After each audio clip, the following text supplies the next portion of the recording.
চলো এবার সব থেকে যেটা ইম্পর্টেন্ট সেটা হচ্ছে আমার স্কুল, যেটা আমি ক্লাস 5 থেকে 12 পাস করেছি।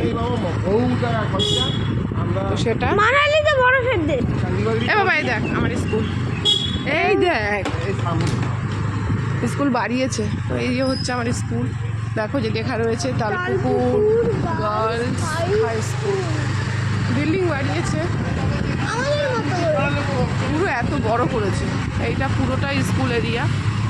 তো বন্ধু, এখান থেকে আমি হাই স্টাডি পাস করেছি।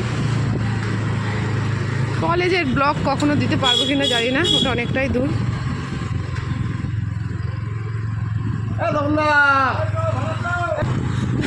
বন্ধু, আজকে আমার স্কুলটাও তোমাদের সাথে শেয়ার করলাম। তো এখন বাড়ি যাব, বাড়ি গিয়ে টিফিন খেয়ে তারপর তোমাদের সাথে রেসিপি শেয়ার করব। আগামীকাল বাড়ি চলে যাব। আর তোমার দাদাভাই দেখো বক করছে, কারণ তোমার দাদাভাইয়ের এখানটা পুরো কেটেছে সারা লাইফটা।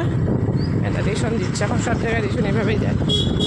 তো তোমার দাদাভাইয়ের পুরো ফার্স্ট লাইফটা এখানেই কেটেছে, সবাই চেনে পরিচিত। এই জন্য এখানে বেরোলে পরে এটা ঠিক না গো, বেরোলে কিন্তু অনেকটা সময় চলে যায়। এর সাথে দেখা, ওর সাথে দেখা, 2 মিনিটের জন্য হলেও, মানে সব জায়গাতেই কিছু না কেউ আছে। বাজারে আসলে পরে তোর দাদার এই সাইকেল গ্যারেজ, এই বিমল কাকা, আবার স্কুল দেখাতে আসলাম বলে তপন জেঠু। হ্যাঁ, তো এরকম ব্যাপার। এই পরোটার দোকানে সব ফ্রি পাওয়া যায়? চেনা পড়ে বললো 30 টাকা অর্ডার দিল। ওই যে বাচ্চাটা, এই যে বটগাছ, এটা অনেক পুরনো দোকান। কোনটা বলবা? এইদিকে তাকা, এই যে এইটা না তো, আরো সামনে ওই যে ওই দোকানটা।